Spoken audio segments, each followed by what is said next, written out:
Shall we play a game? Oh. I think I missed him. Yeah, weird, isn't it? Yeah. Love to. How about global thermonuclear war? And he is testing us. Every day, our Lord is testing us. If he wasn't testing us, how would you account for the sorry state of our society? For the crimes that plague the big cities of this country? When he could sweep this pestilence from the face of the earth with one mighty gesture of his hand. If our Lord wasn't testing us, how would you account for the proliferation these days of this obscene rock and roll music with its gospel of easy sexuality and relaxed morality? If our Lord wasn't testing us, why, he could take all these pornographic books and albums and turn them into one big fiery cinder like that. But how would that make us stronger for him?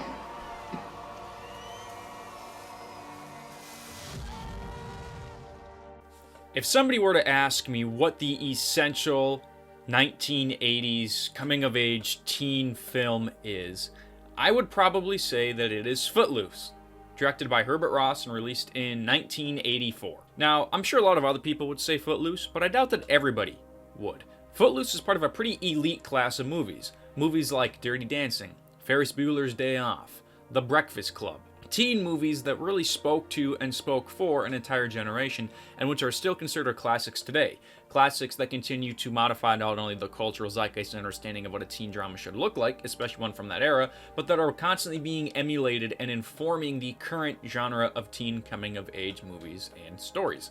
I mean, some of the most popular, successful, and critically acclaimed films and series being made in 2024 are either set in or constantly directly homaging and riffing on teen movies from the 1980s. And this extends beyond teen movies as well, but into like classic science fiction adventures and things like that. Beyond just the teen genre, of course, we have the 1980s horror genre. Slashers especially are constantly being referenced and emulated and being given new sequels even in 2024. And yet, despite being a different genre, the horror and teen experience tend to go hand in hand, especially when you're talking about the 1980s. Why is that then? And why, out of all those movies, am I choosing to focus on Footloose as the best? Well, basically, because I think there is a specific theme and tone to these films which Footloose has stronger than all of the others. And basically, that is the rebellious angst against status quo systems which keep people, specifically young people in the 1980s, in little square boxes, and their efforts to escape those boxes. Again, these are themes that are present in all of the previous films I've mentioned, but I think that they are most relevant and most integral to the story of Footloose. While all these other films have that teen rebelliousness as an aspect, especially rebellion against society, I think that Footloose is the only one of these films which is exclusively about rebellion against society. But what is it that makes a 1980s film a 1980s film? What is it that makes Footloose, through its use of these themes, the quintessential 1980s film? Well, first of all, while doing some research for this video, I came across an idea which maybe is a little bit goofy, but which I feel really applies to these films, especially Footloose. And that is basically the juxtaposition between the apocalyptic with the cathartic. Specifically, catharsis through dancing. Now, when I say apocalyptic, I do mean apocalyptic in the general sense, like end of the world. But that's not only what I mean. There is a lot of apocalyptic film and literature which is not necessarily about the end of the world. Things that are about the apocalypse of the soul, or apocalypse of the family, or apocalypse of the town, or apocalypse of the society, or whatever. Things that are world-ending to the characters, or their souls, or their mentality, or whatever, but are not necessarily world-ending. However, the apocalyptic experience of one individual may be foreshadowing or emblematic of the apocalypse of the world in general. However, I think that the 1980s and these 1980s coming-of-age films are set against the backdrop of societal apocalypse in a way that no other teen genre or type of film really is. Specifically, I think this is unique to the 1980s because the 1980s, for all of their gloss and veneer, were taking place during the Cold War, which was seen as an existential threat to all of humanity. Now, the Cold War and the threat of nuclear warfare and annihilation are not exclusive to the 1980s.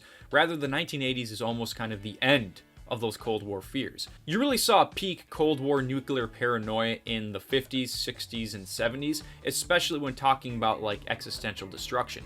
The 80s don't address these issues necessarily in the same head-on way that the 60s, 70s did, but it's still there as a backdrop, something that could always happen. And I think this is due to sort of like a cultural understanding of this thing and a way of coming to terms with it. Everybody knew that this could happen at any moment, but it hadn't happened yet, so people just sort of looked at the idea of nuclear destruction as, just something else that was there. And so, instead of these really masochistic, angry, sad films that you had in the 60s and 70s, the 80s embraced the life of the moment rather than the fear of destruction. And the way the 80s really embraced this life of the moment, this catharsis, was, as I mentioned, through dancing.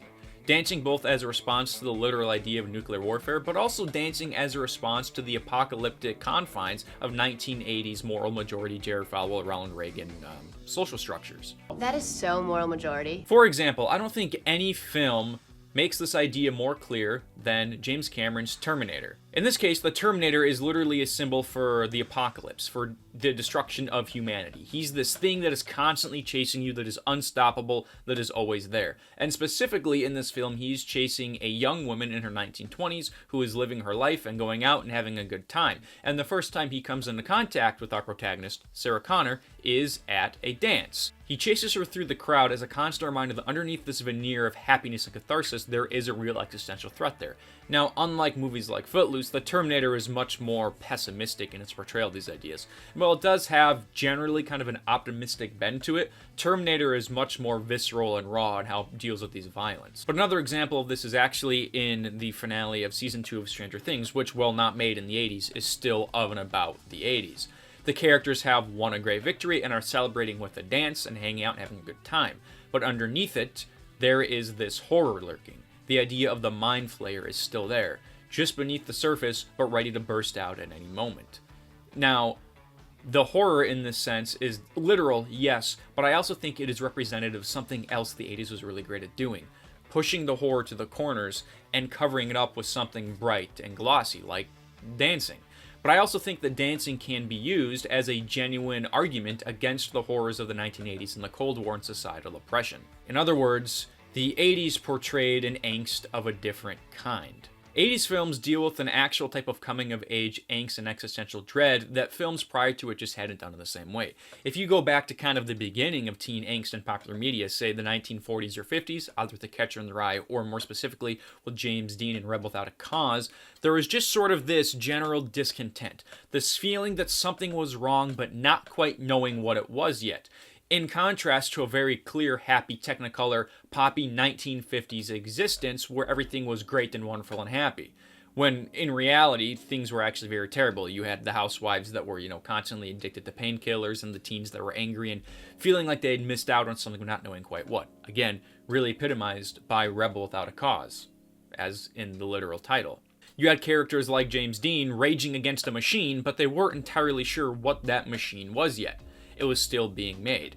Now, whether this be the military-industrial complex that Dwight D. Eisenhower warned about, or a Jerry Falwell-esque moral majority that was on the rise, it doesn't really matter. The point is these things were still fairly abstract, and they wouldn't really come to full fruition until the 60s, 70s, and 80s. But again, these 80s coming-of-age films are different because they have an optimism that things from the 60s and 70s don't. Again, look at a film like The Warriors, where there is not really any kind of catharsis or positivity by the end. They have gone through this terrible experience, and yes, they survived it, but really, what is different or what has changed? A film that really epitomizes this existential Cold War fear and mixing it well with that kind of happy teen adventure is the film War Games, where Matthew Broderick's character inadvertently basically makes a computer cause thermonuclear destruction. Beyond that, though, you had a blending of that fear, that existential dread and nuclear destruction, especially coupled with technology, but in addition to that technologically driven existential dread, you had the sociologically driven existential dread, which was basically teens and minority groups kind of rebelling against this idea of the moral majority, and you see this most often in horror. This is kind of really where that trope of like the characters who have sex or use drugs are going to be killed comes from. Whereas characters who remain pure and chaste and don't have sex or drink whatever will tend to survive. This is a clear response to sort of that mentality that was not just of the 80s, but also of the 70s and the 60s and the 50s and the 40s and the 30s, but we really associate with the 50s, and that's kind of being broken down by the 1980s, largely as a result of the countercultural hippie protest movement against Vietnam. However, the 80s are also defined by their nostalgia for a 1950s perfect Technicolor James Dean-esque world. And it is very important to the 80s teen film as well, where you have parents who largely grew up during that time period and were children who want to mold their children into that same version of reality that they experienced as kids. However, as the teen protagonists in all these 80s films make very clear, not only to the parents but to the audience, that version of the world doesn't exist anymore. Stop protecting me. I'm no saint, you know. It is my duty to look after the spiritual growth of you. I'm not even a virgin.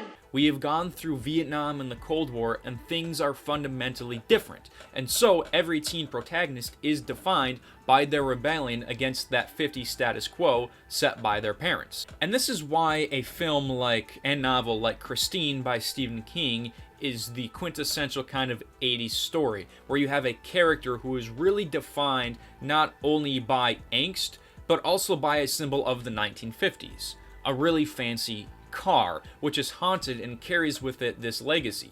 Yes, it's beautiful and cool and sexy on the outside, but underneath there's this current of corruption and evil and greed, which turns a good-hearted kid like Arnie Cunningham into something evil and dangerous. Now, there's a lot more complex ideas going on here. There are aspects of femininity and of capitalism. Oh man, there is nothing finer than being behind the wheel of your own car. Except maybe for pussy.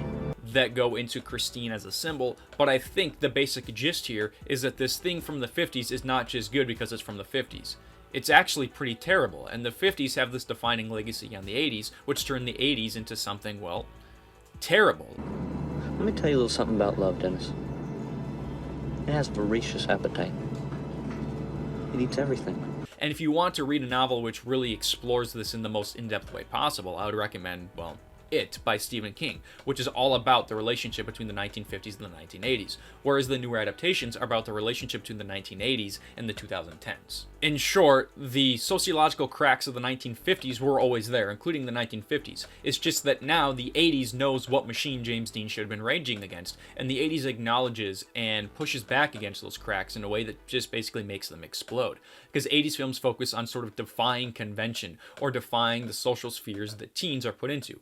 Again, just look at The Breakfast Club. However, the 80s, unlike the 60s and 70s, also try to provide a solution to some of this angst and discontent. Whereas the 60s and 70s just focused on pointing out the problems and how terrible they all are, think Apocalypse Now, the 80s provided the solution of, well, late-stage capitalism. Just look at mall culture, and especially how something like Season 3 of Stranger Things really fetishizes that mall culture and makes it this big symbol of nostalgia when really capitalism in the 80s was just as bad as it was in the 2010s and 20s. But the ability to buy and own anything as a symbol of identity and self was really important to people of the 80s in these 80s films in pushing back against the confines of that 1950s social structure. This is seen not just in the films of that era, but also, again, the films that are being made about that era. See Stranger Things, or even something like the recently released Maxine, which concludes Ty West's X trilogy. All this bright color and ability to buy things is sort of a way of distracting or making up for the fact that you might get blown up at any moment,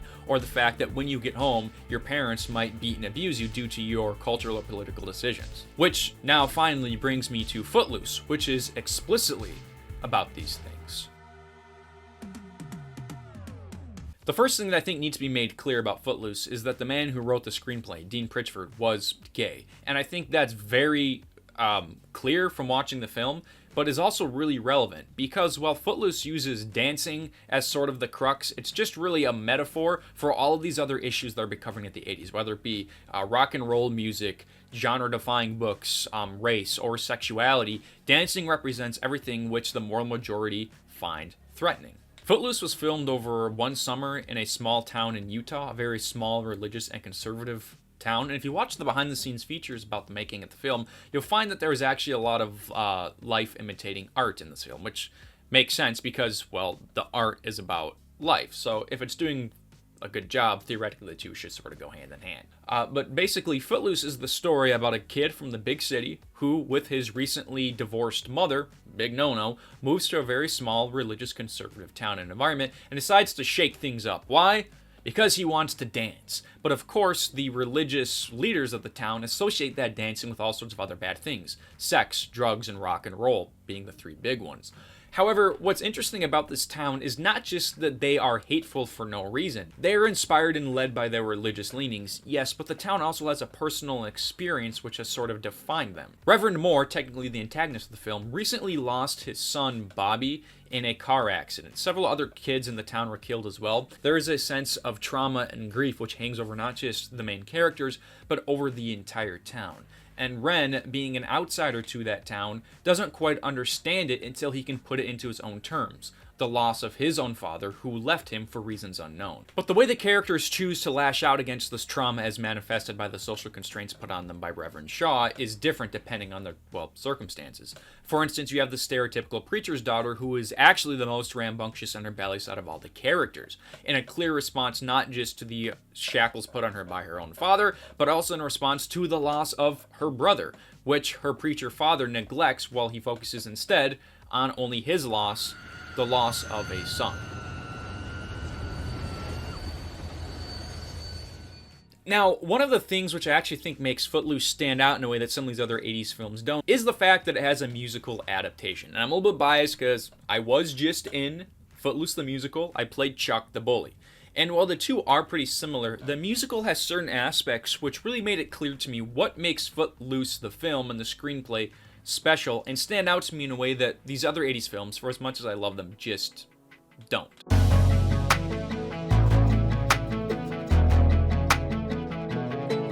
First of all, I think that Footloose having a musical helps keep it in the zeitgeist, especially for high schoolers. I mean, all these 80s films are referenced a lot, and Footloose is no exception. But I think that Footloose being a musical that is constantly performed by high schoolers or by young people or by community theater really just helps people keep the story like on their minds in ways that maybe something like Ferris Bueller's Day Off, while fun and easy to remember, isn't necessarily culturally present. One of the big differences between the film and the musical is that Ariel as a character who really represents the feminine side of rebellion and sexuality and such is portrayed significantly more, I don't know, likable in the musical than she is in the film. In the film, she's very immature and rambunctious, and she's supposed to be. Like, that's the whole idea. But the musical gives her an extra layer of sensitivity, which the character is lacking in the film. Specifically, there is a song called Learning to Be Silent, where the three characters of Ariel, Ethel, and Vi all kind of have this shared musical moment where they express that in their lives, in this town of Beaumont, they're not allowed to express themselves, whether that be through speaking or through opinions, anything. They're not supposed to be heard, they're just supposed to be seen. And including Ariel with the two matriarchal figures of the film really just adds the character a sense of maturity and longing that she's lacking in the film, and really made me reappreciate that character in the film, having seen how she's used in the musical. The musical also sort of streamlines the story, like some of the extraneous characters like Woody are cut out or just combined with other characters for whatever reason. But in so doing, I also think the musical loses a bit of the grit and personality that Footloose the film has. For example, the character I played, Chuck Cranston, who is a very large part of the film, is hardly in the musical. He only has one musical number and then basically vanishes after Act 1. One of the things that the musical really tones down is the violence, but it sort of ups the sexual innuendo for whatever reason. And the character who suffers most from having the violence removed is, of course, Chuck. Now, I'm not advocating for saying that we need to see Ariel getting, like, beaten to a pulp on stage the same way we do on screen. But the violence of Chuck is something which is really important and relevant to his character and the kind of domineering toxic masculinity that was so present in the 80s, especially in 1980s bullies. One thing the musical does really well, though, is elevate again the character of Vi, but also Reverend Shaw. He's a big part of the film, but in the musical, even more so than the film, I feel like it is not so much Ren's story as it is Shaw's. It's not the story of the rebellious teen rebelling, it's the story of the conservative man learning to be less, well, conservative. And I don't just mean in the political sense, but I mean in like the emotional sense as well. If we don't start trusting our children, how will they ever become trustworthy? And then something else in the musical that I find really sweet is a foreword, which was written by the Dean Pritchford, the guy who did the screenplay and the script for the musical. And he basically says that when you read the script for Footloose, every time you come across the word dance, you should be thinking of the word forgive. Because ultimately, Footloose is a story about forgiveness. And it makes the case that the only way through grief and trauma is through forgiveness. And I think that this is just a really sweet idea on an emotional level, but when you apply that idea of forgiveness to the wider political narrative of not just Footloose but the 1980s in general, I think that you find something really interesting and sweet that we are still grappling with and trying to make people understand in 2024. What? We're almost dancing. No matter what you apply that political forgiveness to, whether it be the Vietnamese or a political party, or even forgiveness of like what people would perceive to be a sin, such as homosexuality, and focusing on that forgiveness and healing with a crisis such as AIDS rather than demonization and fear, I think that's really important and is one of the things which makes Footloose stand out politically in a way that some of these 80s films don't, even though they have that same political subtext.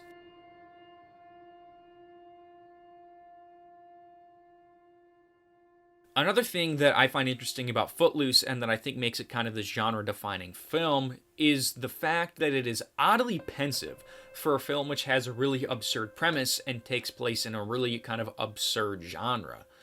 And beyond this pensivity, there is also this kind of looming idea of apocalyptic rhetoric, which contrasts really well with the more pensive moments in the film. For example, the opening scene, after the dancing of course, is Reverend Shaw giving this long kind of fire and brimstone type speech to his congregation, and the entire congregation nodding along in unison while Kevin Bacon sits there with his head in his hands, not really buying or understanding this idea that everything ends, and that all of sin and temptation needs to be destroyed and burned up in fire. The Lord wasn't testing us. Why, he could take all these pornographic books and albums and turn them into one big fiery cinder like that. But beyond just the moody and apocalyptic sermons that are given by people like Shaw, we also have a lot of really harsh, moody lighting, seen specifically in the angry dance sequence, or in these scenes that are not so over the top and are just more human between Ariel and Shaw themselves.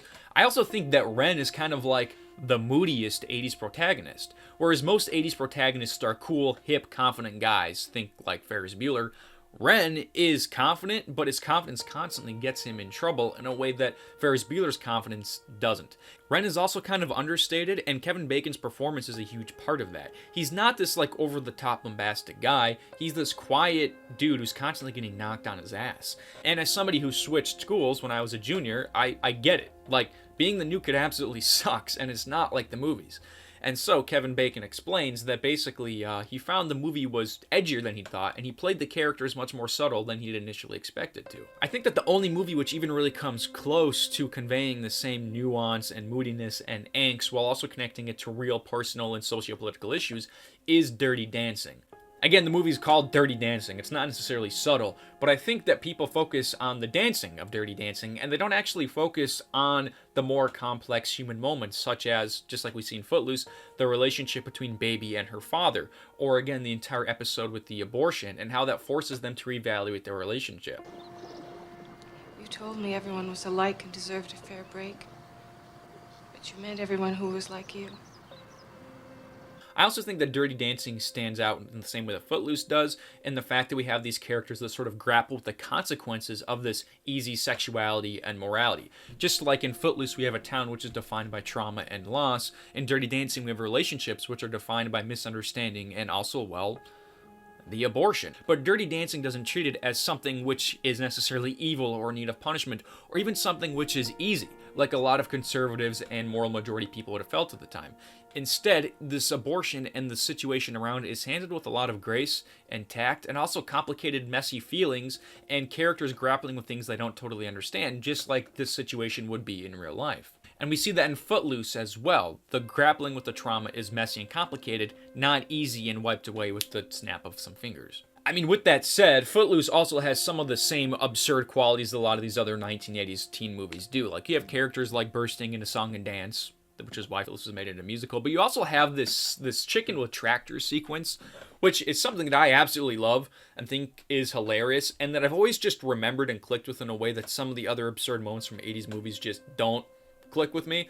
And part of what I like about this sequence is that it takes the place of like a traditional fist fight, and it takes the place of traditional masculine banter. I mean, yes, it's hyper masculine and it's like driven by machines and such, but it's not necessarily like the same genuine testosterone fueled combat that you would see in a lot of these 80s movies, whether they be teen movies or whether they be action movies. Like, this is satire. You're not supposed to take this or Chuck seriously, and the fact that the protagonist is trying to bail, Ren tries to get out of this fight multiple times and only wins because his shoelace is stuck around the gas pedal, is amazing, and I think adds to the whole absurd surrealist quality that is the humor of Footloose. Whereas other movies like, again, Christine have absurdist elements, they try to play it straight in a way that I still enjoy and love, but I think the fact that Footloose leans into the absurdism of the genre, and therefore the absurdism of the societal constraints it is railing against, makes it stand out in a way that some of these other movies just don't. Paired with this, we of course have the famous angry dance sequence in the warehouse. It's absurd, it's iconic, it's angsty, it's funny, it's epic, and weirdly, it is not in the musical.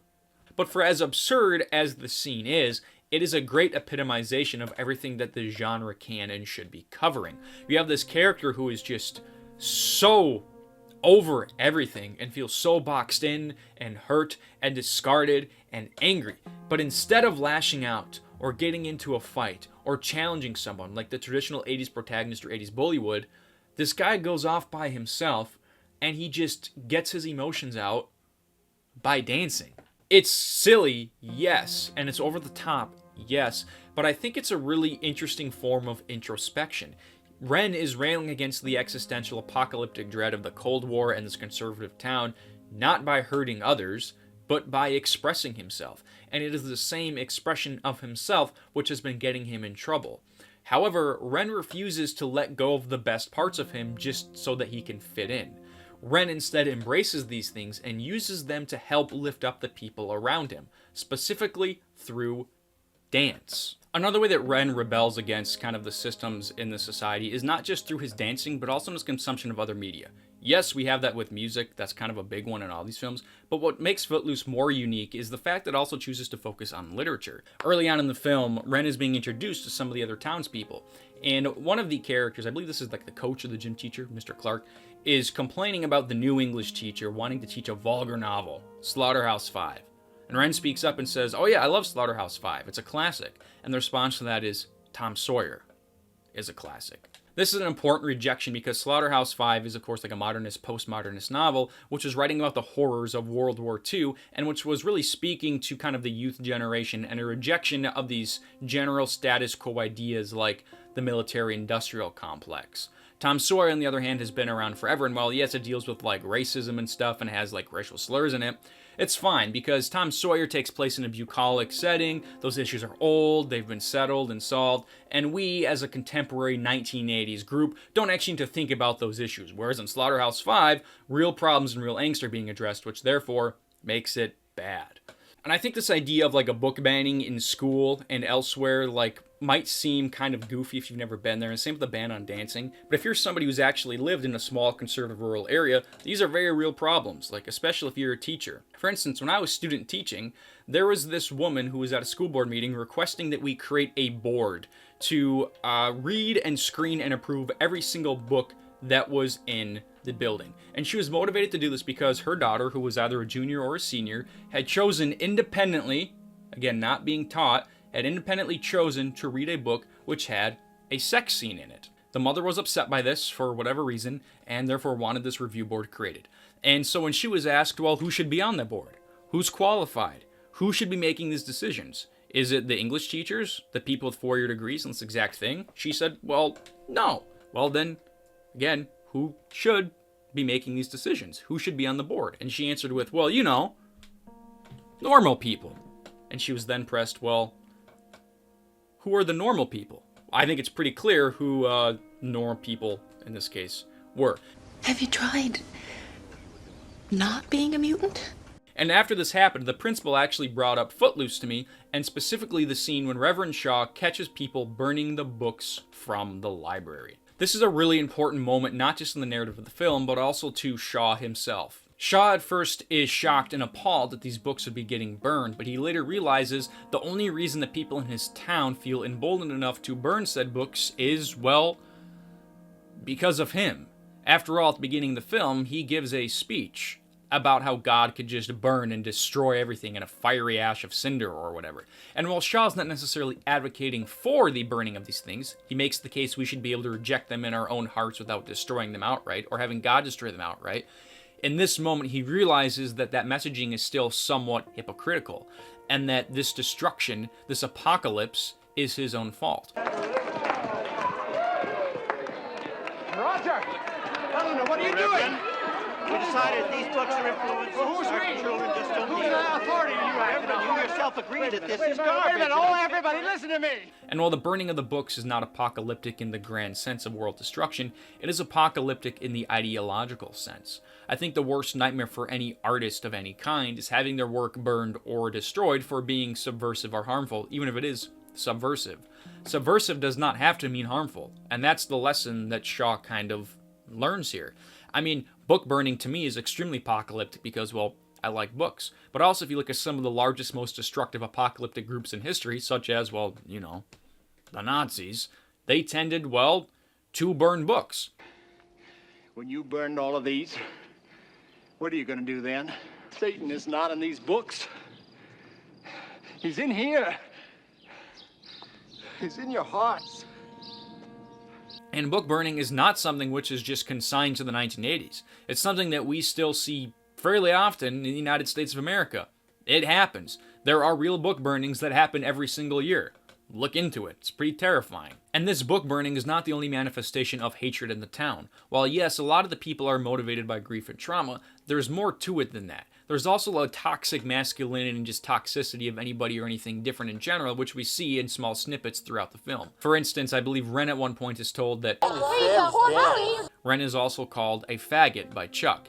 And there's another point when Ariel is trying to recruit people to support the dance that they're trying to throw, when somebody threatens to, Hey, I'll let you flat, Ariel. The most clear example of this is Ren having a rock thrown through his window, which says, Burn in hell. This says burn in hell. Furthermore, Ren's mom, Ethel, is literally told I ought to stay home and be a proper mother. because Ren is acting out. These scenes all epitomize the status quo and how the status quo boxes in not just the youth, but everyone. Don't you look sweet?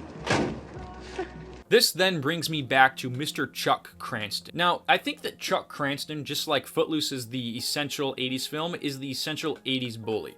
He's not like the most layered or complex or like deconstructed character or anything like that, but I do think he's a little bit more than just an archetype, specifically because Chuck Cranston is the walking contradiction of a person which you frequently find in these small religious conservative towns. For example, everybody blames the town's problems on Ren while completely ignoring the much worse things that Chuck does. Chuck actively mocks Reverend Moore in his sermons. Chuck abuses and has sex with Ariel. Not that sex is the abuse, but, you know, it flies in the face of what Reverend Moore would want. The abuse is more literal, toxic fist-fighting, punching, like domestic abuse situations.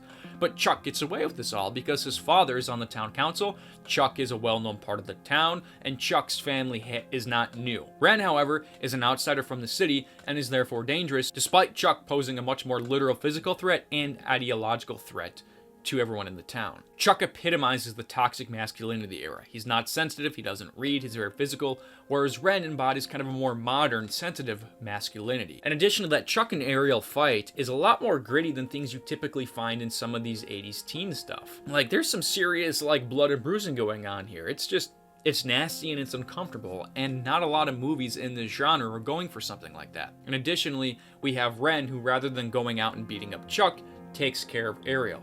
Just like in Dirty Dancing, Ren does not fight Chuck until the end of the film when Chuck poses an active danger while Ren is present.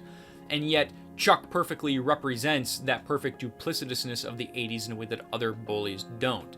He refuses to dance, both in the film and in the musical, and therefore, remember, refuses to forgive. And I think that in that sense, Chuck is a great representation of this hyper-conservative hate and fear-fueled society that Footloose is portraying. Chuck is somebody who is still alive and well in the real world. He's just older. And Chuck is the type of guy who now, in his middle age, is just still fueled by that same hate and fear and jealousy of anything which is different or which doesn't conform neatly to his worldview, because he is never forgiven. Rather than living in fear of the bomb, people like Chuck instead perpetuate the systems which allowed the bomb to be created. Chuck and Reverend Moore are actually really interesting foils in the sense that they both represent different parts of patriarchal systems, or just the patriarchy in general. Chuck is just the literal, physical, controlling, mean version of it, whereas Reverend Moore is the ideological, systematic side of it. Reverend Moore perpetuates systems like religious institutions, which go hand in hand with the military-industrial complex and everything else, to keep people, men and women, in specific roles in life and to make them think and act in certain ways. And in that sense, Footloose and Dirty Dancing also stand out because they focus on women's liberation.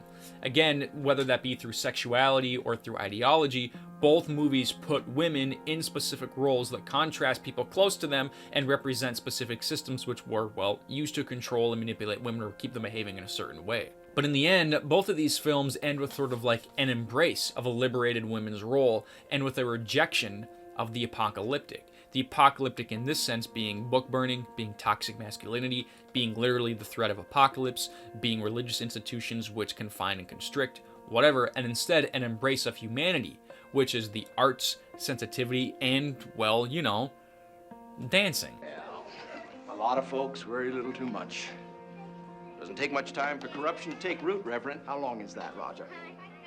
About as long as it takes compassion to die. This is most epitomized in a scene about halfway through Footloose when Ren takes the Bible to a town board meeting and he reads all the instances when dancing is used positively in the Bible to celebrate humanity and such. In that sense, while Footloose and Dirty Dancing are about dancing, they're about dancing which represents so much more, as I hope that I have covered.